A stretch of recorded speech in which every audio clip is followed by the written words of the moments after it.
everybody. Again, Hello. Wednesday. Do you believe it's go by so fast?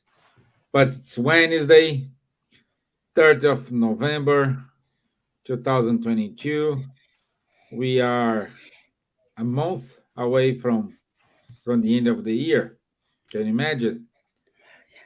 You know, see what is an year compared into the eternity? What is an incarnation compared to the eternity? To the eternity. So, Very um, philosophical. yeah, today I'm very well. We could talk about God, how I can see and perceive God. We need to be philosophical today. So, Fayute, my Irish friends, glad to have you all here with us. And again, it's a pleasure to share this time with these amazing friends. So, good evening, Miss Gibbons. Good evening. Hello. As you say, so quick the week comes, and once again we are here in a very special topic to talk about God, which is not an easy subject to talk about, but is an important one. So welcome everyone, and good evening, and may God bless us all. Boa tarde a todos que estão nos assistindo. Mais uma vez, quarta-feira, nossa reunião. E hoje nós vamos falar sobre Deus, um assunto um tanto quanto complexo, mas vamos tentar descobrir o que Deus é para cada um de nós. Então, boa tarde, bem-vindos, e que Deus nos abençoe. Thank you. Yes. Hello, dear friends. Hello, Stevan, Charles, Hello. Silvia. I'm talking and speak with you from South America, south of Brazil, Curitiba. A great day, raining. It's not far from winter in Europe, but I'm happy to be here. And once again, we are talking about God. God is so important in our life, is everything in everywhere. So we will talk later on how we can perceive God. But I will have a surprise for everyone if my friend here agrees with me. So thank you. Boa tarde, bom dia, boa noite. Uma alegria estar com vocês. Agora falando da América do Sul. Eu deveria estar falando em espanhol, porque muita gente aqui da América do Sul também assiste os nossos programas em inglês. Então, um beijo a todos e até mais. Bonjour, Charles. Bonjour Bonjour, non, bonne Steven. nuit. Bonsoir. Bonsoir. Ouais. Bonsoir Steven. Bonjour, bonsoir à tous. Très heureux d'être à nouveau là aujourd'hui pour parler de Dieu. Hello, good morning, good afternoon, good evening to everyone. Very happy to be here again with you today to talk about this topic concerning God, about God. Yes, we will talk about God. And this is, like Silvia said, so difficult to talk about it. But as we said, let's go with the video, and let's say if the video give us some insights. Let me share my screen here. Okay, let me play.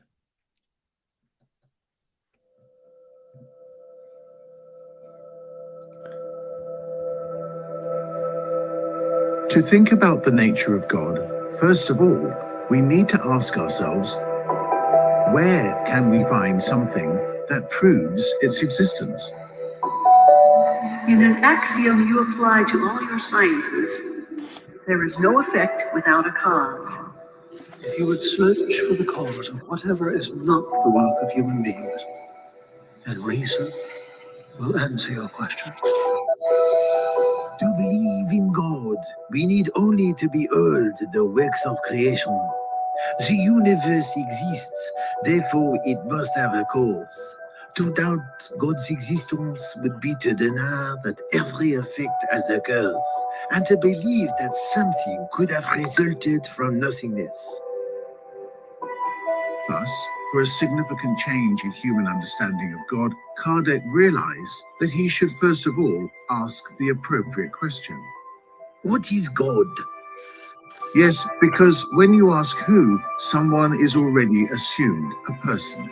When we switch to what, a broader perspective is adopted. To this question, what is God? The spirits answered, God is the supreme intelligence, the first cause of all things.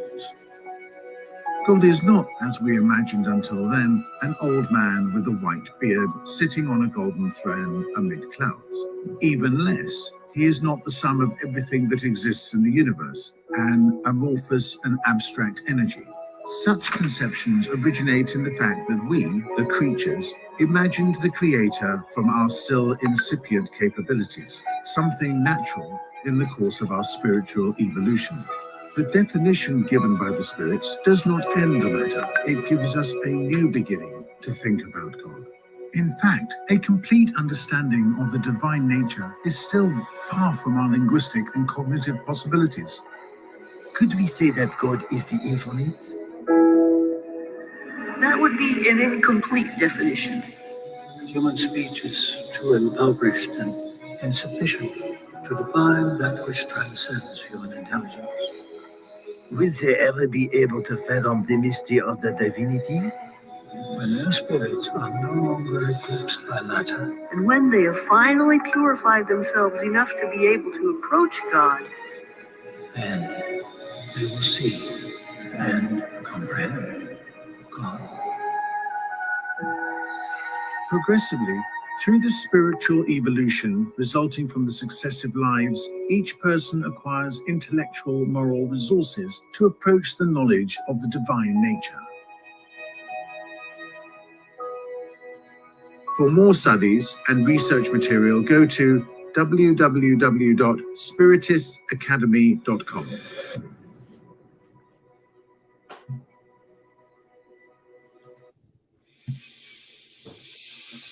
Amazing video, isn't it? Despite of the Irish accent, the French accent, it's it's okay. It's amazing video. So I want you to say good night to Camille Brilla and also our friend Rodrigo Ortega. Buenas noches, Rodrigo.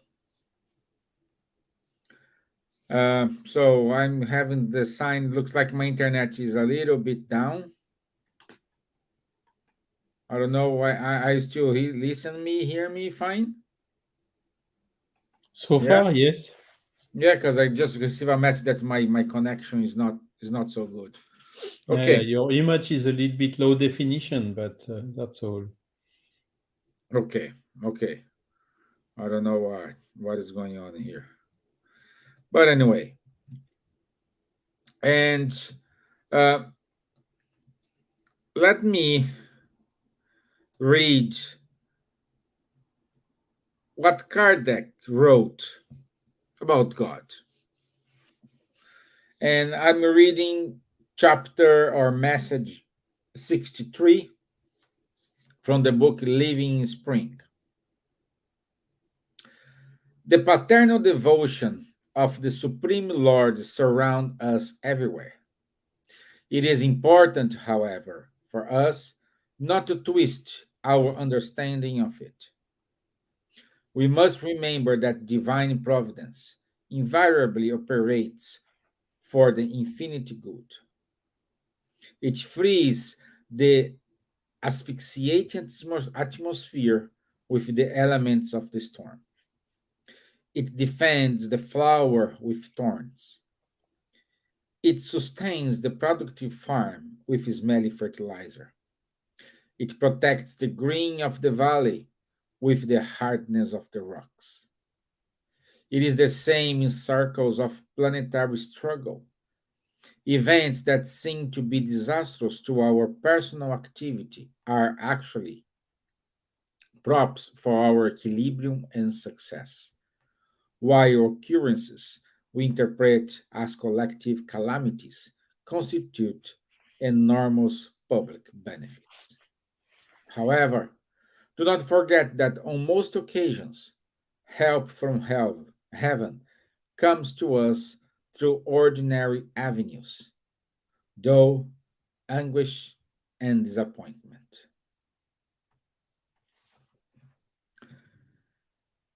Very strong message here, I would say, because we always try to get the painless way, to go to the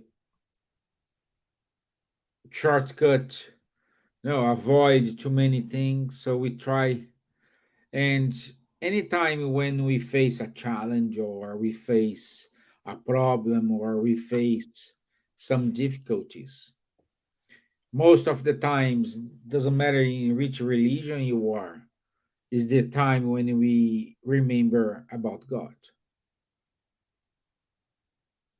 And we remember God to free us from that painful moment, from that struggle times.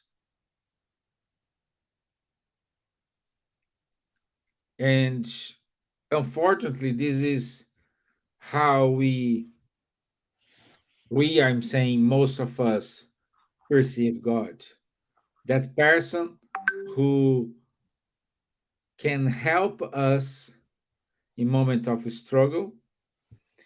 That person in sometimes is not fair in the judgments.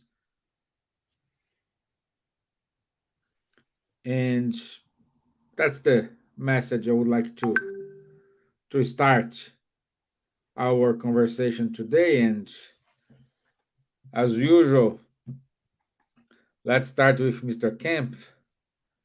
And the question to him today is, how do you see and perceive God, Charles? Ah, good questions indeed. It's true that before I read the Spirit's book, for instance, my perception of God was, how to say, not very clear. I was never really atheist, but I didn't really not have a clear idea about God. And now, and as shown in the video is really excellent on this, summarizing and when I read the Spirit's book, the first questions, I remember those questions. It's well at the beginning of the book, after the introduction. I read them 3 or 4 times in sequence. Wait a moment, did you really understand properly what's written here? And by reading and analyzing, I really found, yes, this really now makes sense. The first, as is explained, what is God, and now who is God? Because who would be to personify God, which is already wrong. What is God? And the answer is also amazing, supreme intelligence and first cause of all things. And then the other part I liked a lot is when Kardec is talking about the attributes of God, question 12, 13 of the Spirit's book again. So, and he's making some reasoning which we could qualify as mathematical reasoning. God is eternal, for instance. Why? Because if God would not be eternal, God would have been created by something else which would be God. So it cannot be. So God is eternal. You see, it's a clear reasoning that we can understand perfectly. God is immutable. It's the same. The law of nature are not changing. So if God would change, the law of nature would change as well. So it cannot be. So God is immutable. God is immaterial, because all what is material is subject to change. So since God is immutable, he cannot be material. And God is unique, because if you would have, or is one, if you would have several gods, maybe they would not always 100% agree on the things. So also it could not be, and so he must be one only, and all powerful, and supremely just and good. So those are the attributes of God, and this is what we can so far understand about God. to go deeper, how to say, what is really the intrinsic nature of God, that is then pure speculations. And even the spirits who came to help Kardec in the codification, they told, look, we do not know, so we cannot explain you how it is. So it's really out of our capacity of understanding right now. And of course, a lot of people try to speculate, no, I will discover it and whatsoever. And basically in 160 years, more than 160 years since the Spirit's book, I did not see anything more convincing about God. And then there is another part which is very interesting. What is the proof of the existence of God? As clearly told in the video, is there is no effect without a cause. And in the definition that we read, that I talked at the beginning, the supreme intelligence and first cause of all things, we have an effect. Then we can find the cause. For instance, the universe. What is the cause of the universe? It's a Big Bang. Okay, so what is the cause now of the Big Bang? And then some come and say it was a big crunch. Okay, but what is the cause of the big crunch? So iterating like this until the infinite, you reach the necessity of a first cause, which is exactly the definition the spirits gave about God. So it's really amazing what they did, and a really high degree of logic in the reasoning they have made. And there is a lot of progress, lastly, about this proof of the existence of God. And there is a book, I think I showed it already to you. It's in French. I don't know if it's already translated into English.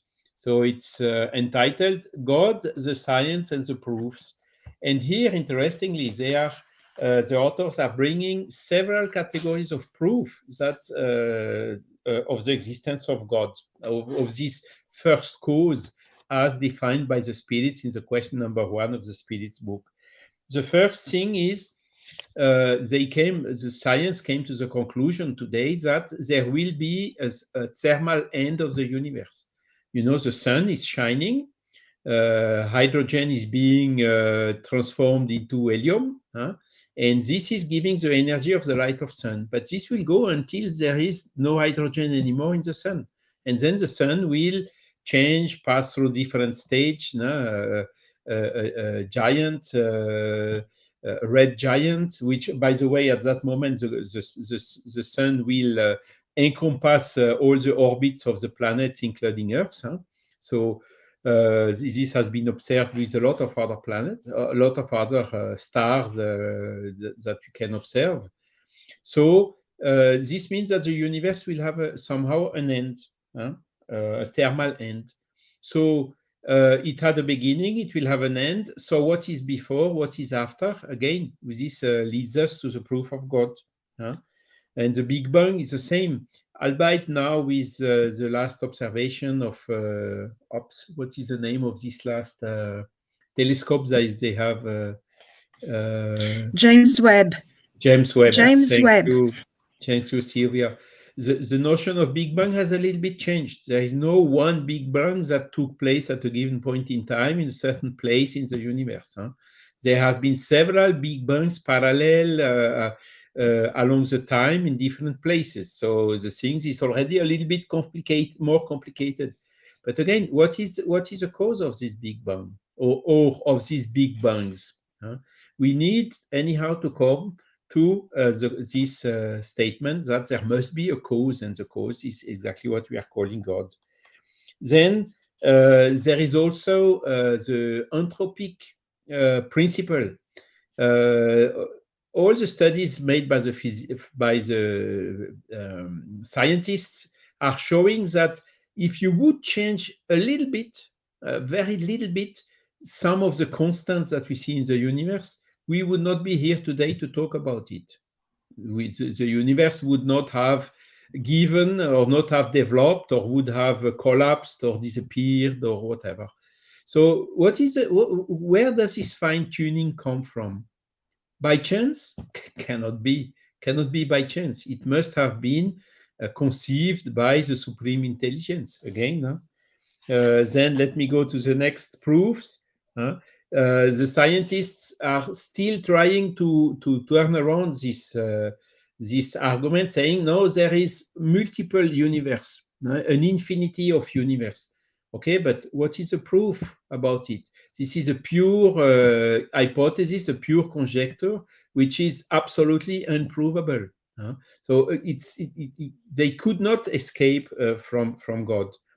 And then just one more, because there are a lot of other proofs, scientific proof that they are bringing in this book, is how did the life appear on Earth? Of course, there was some water which was hot, and there were in this water some molecules, kind of soup of molecules, which could be constituents of the first protein. But they calculated from this molecule to make the first protein, which is needed for the life.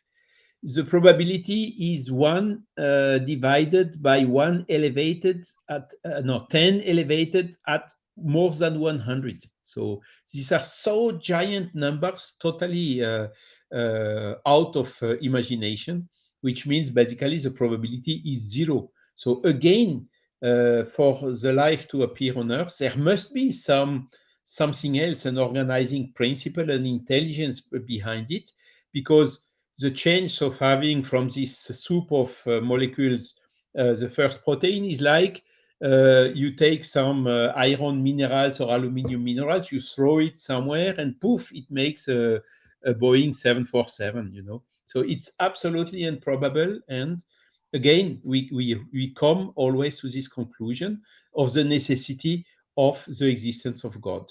So that is what we would like to perceive today. So the fact that God exists gives us also, how to say, a target. We are here incarnated with a lot of imperfections. We have this huge potential to evolve, and we will evolve. We are evolving according to our free will and to our efforts in direction of God. So it really gives us an objective in our life, which is absolutely necessary today with all these things which are happening, these wars, these atrocities that we see here and there. We know for sure as spiritists, and thanks to this notion of God, of the supremely just and good, that this will have an end.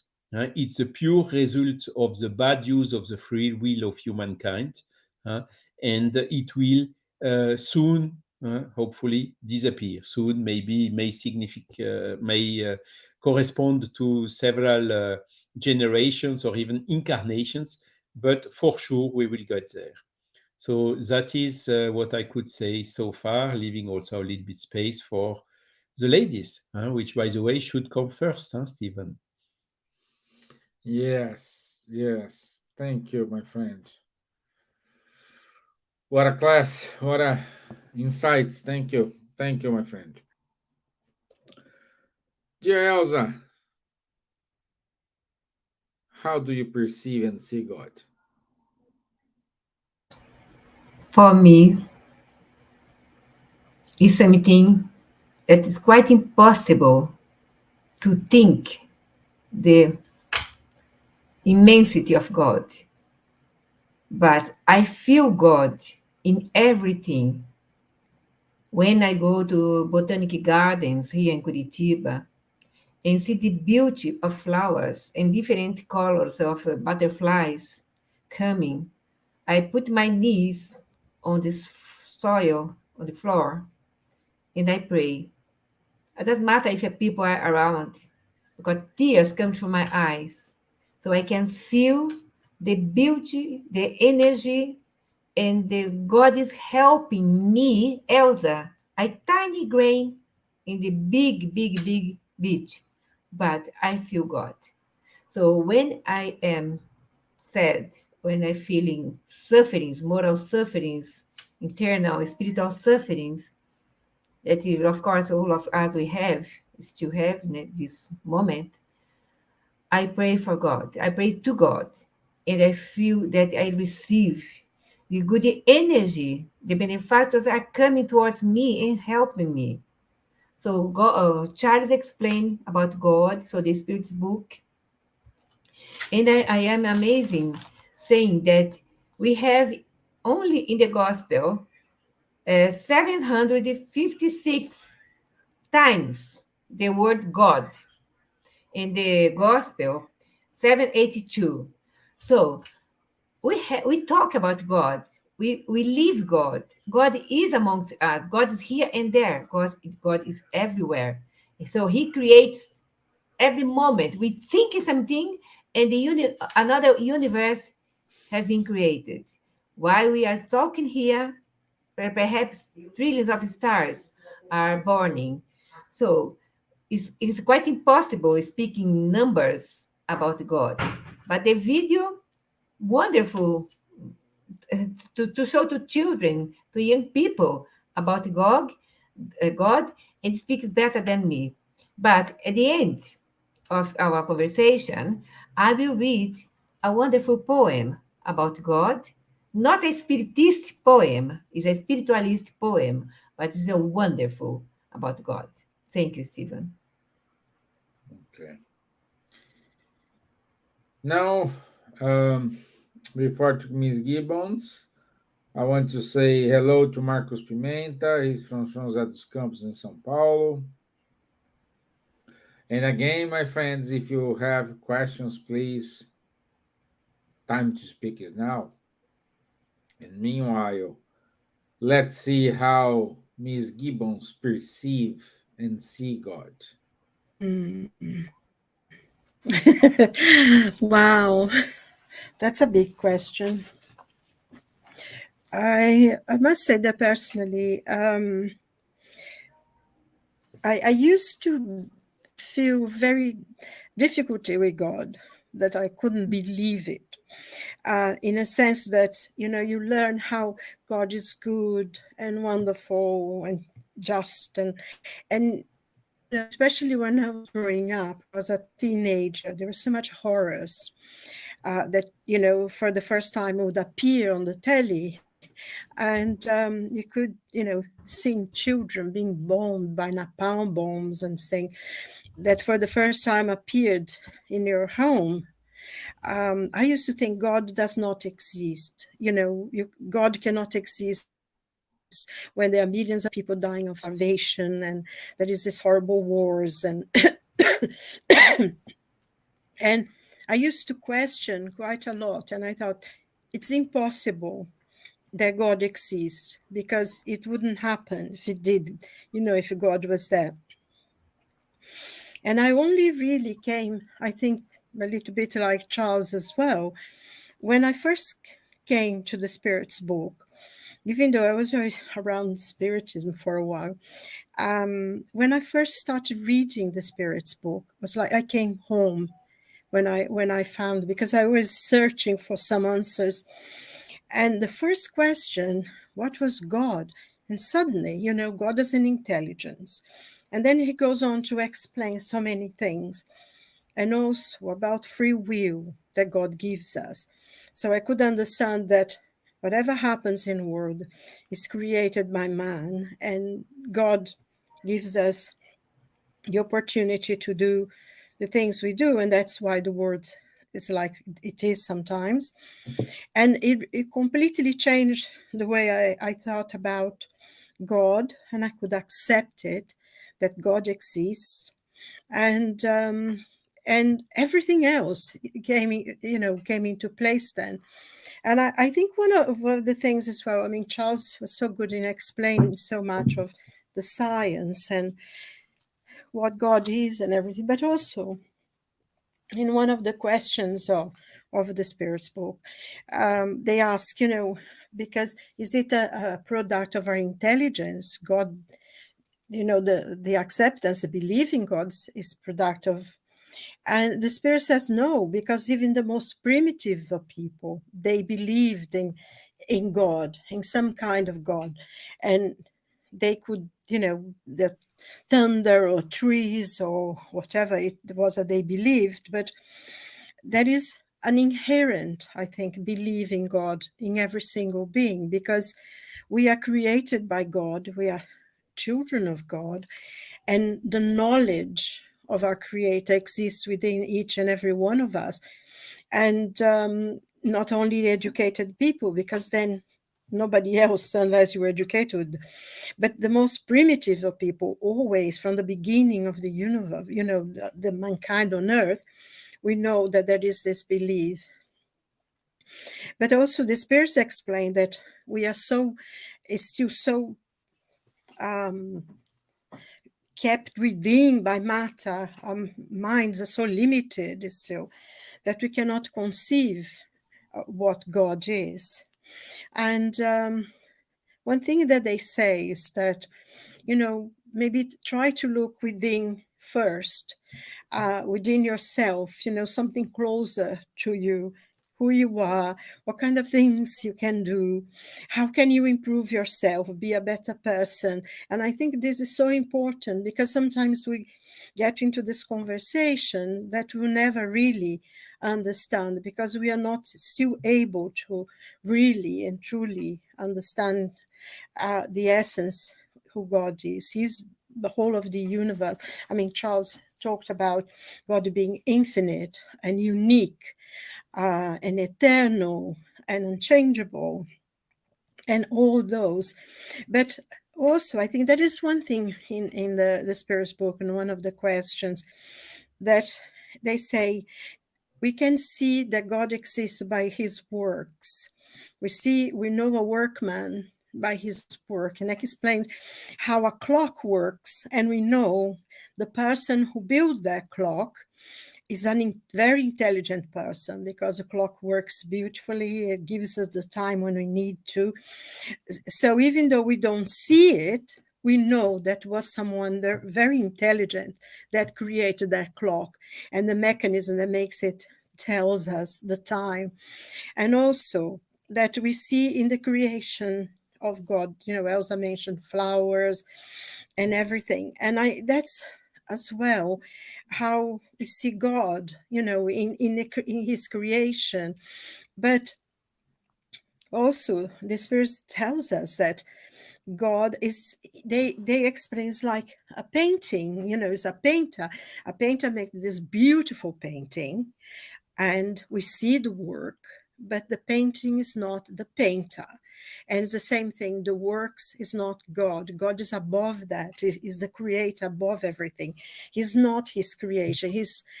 He created nature, but he's not nature itself. And all these things are very, very important, because a lot of people, I don't see it, I don't believe it, and I don't see it, I don't believe it. And really, even if it could be proven, some people would never believe it, because it's beyond their, because of their pride. They say, oh, I don't see it, I only see what I believe. But even if you could actually prove and show them, they would still not believe. You cannot really convince anybody about God, because I think that although we have it's inherently in each and every one of us, the knowledge of God, it's a feeling more than anything at the moment, I think. You can see when you see a child smiling, that's the light of God there. You can see the flowers when it's raining. We had a very hard summer. We had a quite hot summer for England, and everything. I remember looking outside of my window, and it was brown. All the grass had grown, so brown, almost on the ground there, on the soil. And now it's amazing. It's like a green carpet, because we started having rain, and it's absolutely beautiful. You cannot even imagine that only a few weeks ago it was completely dried. And I think that's the beauty. That's where God is, in the minimal things. And I think also, sometimes we don't appreciate our bodies, the mechanisms. I mean, our brain is one of the most incredible things in the universe. I think we have more neurons, and I have galaxies in the universe. We are able to think 90,000 thoughts a day, and works, everything works mechanically, beautifully. And we are created by God. This machine that we live, that's within, that's our body, is a miracle of God. And we don't really pay attention at it. We want proof that God exists. We want a thunderbolt to come in front of us and say, I'm God, I'm here. And we don't see the beauty of creation. So I think rather than going on and, philosophize about it, um, just to accept. And, I think Elsa said something about you see something beautiful and you get so emotional, your tears come through your eyes. Just they sprout out, without even realizing it, because you see something so beautiful. Or when you listen to a symphony or a piece of music that touches your heart so deeply, and that's God working through an artist. He's bringing that light that exists uh, to make us feel, and I think that's where God is in the is an act of charity, is in a kindness. Or when you look up and you see this beautiful stars. I was talking with someone about aurora borealis, and he said when he was a child, he lived in north of Scotland, and he was ill for quite a while, and he used to be lying down in his bed and looking out of the window, and he could see the aurora, this beautiful changing of lights, the northern lights as they call it, but we do have also in the Antarctic.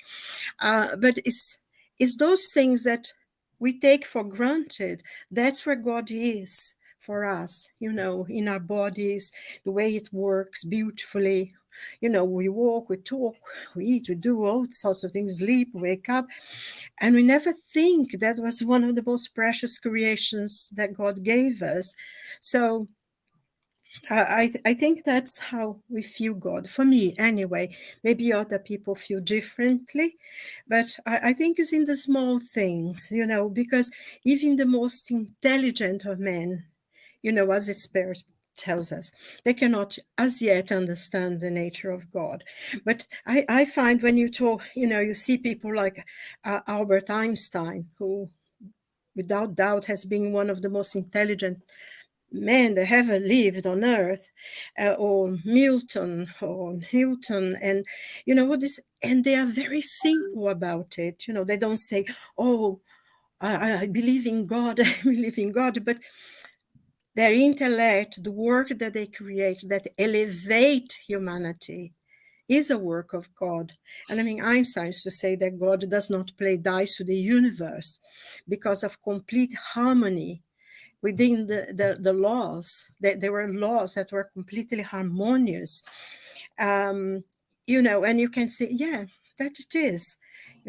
It's a sense of He's being within us, holding our hands when we need it the most. And if we could just feel it, I think we would be a lot happier in our lives. For me, it's a very personal thing. So after debating for quite a long time, I feel quite happy now that I can accept God, really. I feel much sustained and happy. Thank you. Yeah, it's funny and Eastern,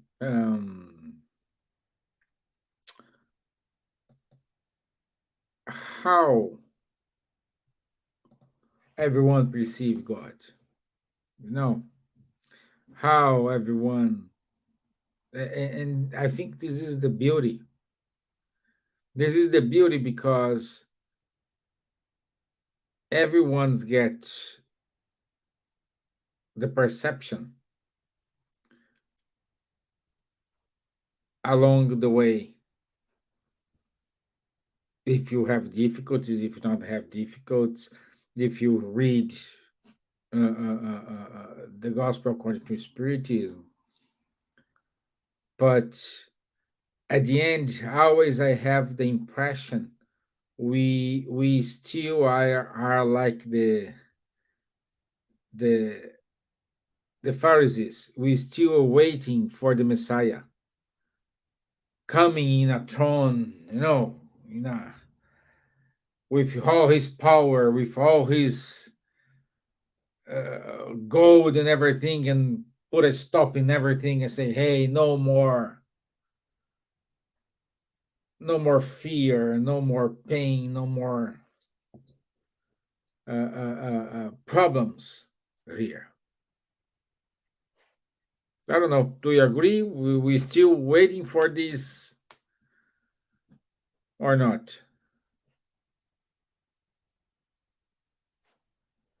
I don't think everyone is.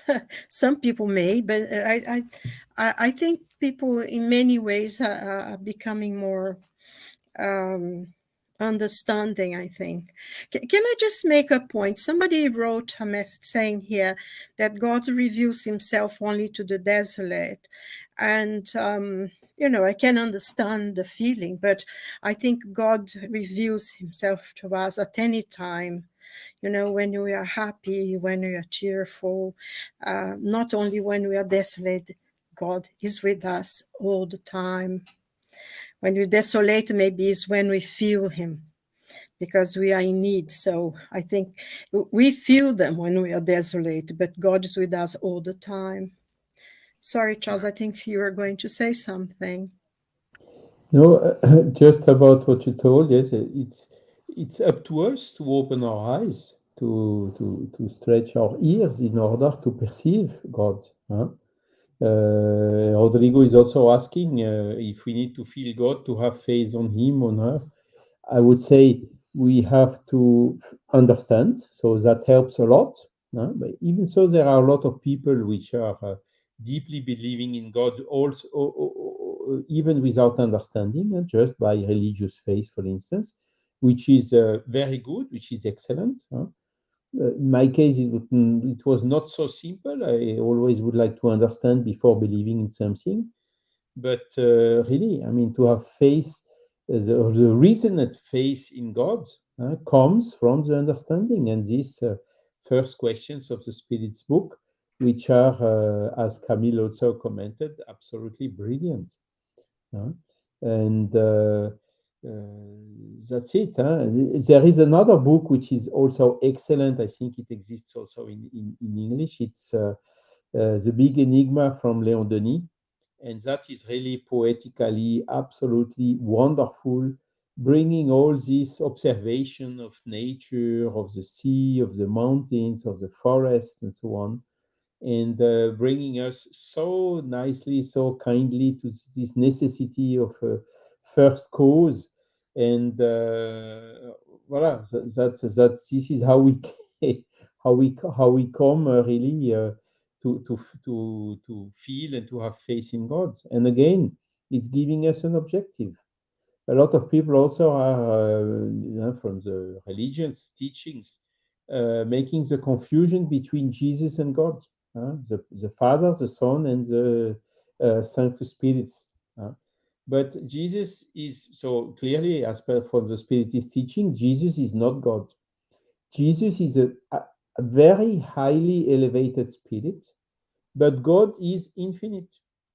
So there is a difference between a very high elevated spirit and the infinite. And for us, which are, in my case, so low evolved spirit, when I look to the very high elevated spirit, of course, I cannot make the difference between very high and infinite. That is where these confusions come from. And anyhow, it gives us, how to say, the north direction, the direction to our happiness, to our evolution. Also, it's very good what Camille said here. When the first time I read the first question, the book of spirits, I cried. Never before has the explanation been this perfectly logical. To me, it was the biggest gift I have received in this life. I fully share this statement of Camille. I had the same thing, and I read it 3 times to be sure that what I read is real and so clear as is the impression I got from the first time I read. Yeah. Yes. Um, yeah, Silvia already read what Maitreya wrote to us. And Steven, yeah, I can't remember exactly if it was the Apostle John or Paul, that someone asked, "Do you know about God?" I don't know about God if you ask me, but if you don't ask me, I know. It's more or less like that, no, Sylvia? If someone asks me about God, I don't know. But if you don't ask me, I know. God is inside us, above us, everywhere. And each one of us will feel God accordingly to our inner disposition, intuition, understanding. As Camille said, when the first time he read the Spirit's book and he saw the question number one explaining about God, was immediately changed his life, changed his way to think and to perceive God. Is the one that I understood here. Yeah? Never before has the explanation been this perfectly logical. Yes, it's logical. And Charlie just explained the differences between Jesus and God and Holy Spirit. Yeah? But if people are believing in God, if they are studying in churches or other places that knows that Jesus is God, but one day they will understand that what Charlie said, God is infinite, and Jesus is a higher, superior, elevated spirit, our governor of our planet, medium of God. That is the way that we perceive Jesus as well. And we study about Jesus. That was one day a human, a person here, and brought all the teachings that we are studying now. Logical, moral teachings. Moral is everywhere, in religions, in philosophies, other planets. It's not only linked to Christians. It's something totally elevated, superior. Moral is moral. Teachings of Jesus is the higher elevated moral, you can say, in the world that we are perceiving now accordingly our intelligence, our level of understanding, and etc. yeah, my dear. Yeah. Um, I think we needed to work in this relationship with God. Everyone, everyone needs to think about how interact. It's kind of like Jesus said. When you pray to God, you need to close the door, go inside of your room. Silver, help me, because you need to close the door, go inside of your room. And just talk to God, just yourself, isn't it? Yeah, You don't need to pray as showing off like the others yes, did. Yeah. yeah. But the idea is it's a personal perception. Yeah. It's a personal perception. I think that what you're saying goes very much of what the question that Rodrigo asked. Do you need to feel God to have faith in Him? And I think in some ways, yes, because you cannot if you don't have. I think it's beyond faith really, but I think it needs to you needed to feel the presence of God in your life to be able to accept Him, to have faith, as I said, because if you don't, you wouldn't, would be something beyond that you can feel. I think you do need to have a perception of God, and in many things, God is something different for every person. Um, there was a comment, God is lost in translation, and I think this is a bit because to each one of us, God is something. In moments that we are having difficulties, we are facing, maybe problems of health, that maybe at sometimes, we face a mortality, God becomes quite strong in our lives. The presence of God then is felt much more. Whereas, when we go along day to day, sometimes we don't have time, but God is watching over us all the time. This essence that God is, it's there all the time. And I think one way of loving God really is what Jesus said, when that lawyer come, the man of the law comes to him and says, who is the great, what is the great commandment? And Jesus said, love God with all your mind, with all your thoughts, with all your strength, and love your neighbor as yourself. So if you don't love your neighbor, you cannot. And I think in the gospel, the spirits go and explain this point again, because they say, if you don't love your neighbor, you cannot love God. It's impossible to love God if you don't love your neighbor.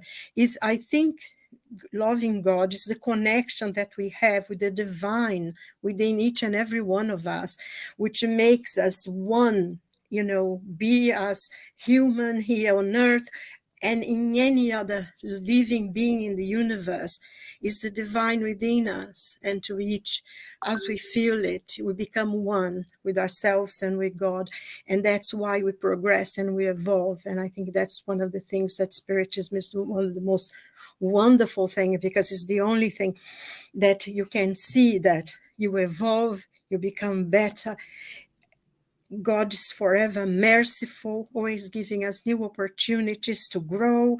And that's the essence of the divine, that one day we'll be one with God as well. Anyway, that's how I think. Anyway, waiting for Elsa's poem now. Yeah, let's read what Camille said to us here. I was lost in life because I lost sight of.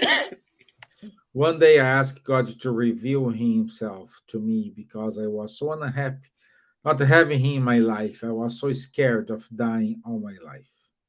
Soon after I got diagnosed with cancer, and soon after I was introduced to Spiritism and had got back in my life, imagine that now I'm in remission, happy, and I am here with you all. God is the cause of that, of us being here today, and of me no longer fearing death. My dear, you understood God. That is no being afraid of. The same way you have this faith, everything is going to be okay. You know? So let's, Elsa, let's dedicate the poem today to Camille. You're in mute, my dear. Say again, Stevan. My children are coming here. You asked Let's something. dedicate the poem today to Camille. What Camille said? Dedicate the The poem today poem of we Oh, today. just the read. poem. The Yeah, poem. yeah. Yes, dedicate to God. And I read this poem casually, but I said, oh, it's much a coincidence when I was preparing the announcements. So I decided to add this poem to myself and see if you like so, because this poem is about being aware of God's providence during turbulent times and being encouraged to trust Him here and not panic. So nowadays, né? So the poem is God's protective care. Day by day, God walks with me. In my burdens, He helps me bear. Each step I take along the way, my loving Father is always there. Day by day, I feel God's love encircling me all around. His grace and mercy cover me and pick me up when I am down. Day by day, the Lord keeps me from danger, hurt, and harm, safe from the snares of the enemy, and protecting me from life's alarms. Day by day, I rely on the Father to strengthen me when I am weak. He comforts me with His love, and to my heart He speaks peace. Day by day, I feel God's presence, and my spirit is always revived. God is faithful to watch over me as a father does his own child. God imparts His grace to me, minute by minute, day by day. By faith, I walk in step with Him as He guides me on life's way. That's beautiful because it's something that you can talk with God. God helps me. Immediately, the servants of Mother Mary, the servants that works in colonies in spiritual world, they are around us and help us. We have to be confident. We have to have faith that although you are in the end of the line, you are dying, you are afraid of death or afraid of something, or you are no money and you are feel yourself so lonely. God is there. God is there. And immediately when you raise your thoughts, you ask, God's helping me. Help is there immediately. Or eyes to see, ears to hear, and you will be helped. Never, never disappointed yourself. Be confident. Yeah. Thank you. Thank you. Thank you, my dear. Camille, this is for your braveness. So let's go to the announcements. Let me share the screen. Okay, next week, 7th of December, Jesus the Prophet, Medium of God. So next Wednesday, 9 o'clock, we'll be here. And I think Rodrigo gonna be here with us. I don't know, it's sure. So this Saturday from 1 to 5, the course of the year, healing course with Silvia Gibbons in the Pool Christian Spiritualist Church in Pool. So for registration, please contact our friend Fabrício Assunção. The contact is here, and Silvia will give an excellent healing course. I'm pretty sure. One more year of the Spiritism X 2022. The topic of this year is Views from Beyond. We will have several speakers talking about the main topic. So this event is organized by our friends from the Kardec group, and we will start the following Sunday, 11th of December, 2022. So it starts 2 o'clock, so it's 15, 20 minutes each one talking about the topic. Time to talk with Guilherme Dias and Rafael Caldas every Tuesday. Our Mediums book course every Saturday, 10:30, with Guilherme Dias, Munir, and Charles Kempf. Study of the book Nosso Lar also every other Tuesday. The meeting details, it's on your screen. And that's it. And this is it for us today. This is it for us today. So I want to say thank you, everybody. Again, I thank God for the opportunity to be See you here, next week. God for more sharing this moment mercies. with you all. For Bye those bye. who God are bless you. watching Merci. us, thank you very Bye. much. Bye, I'll Charles. see you next Silvia. week. Thank Steven. you. Thank Thank you. you. Bye-bye. Bye bye. See you next Next week. week. Bye. God bless. Have a good week. Bye.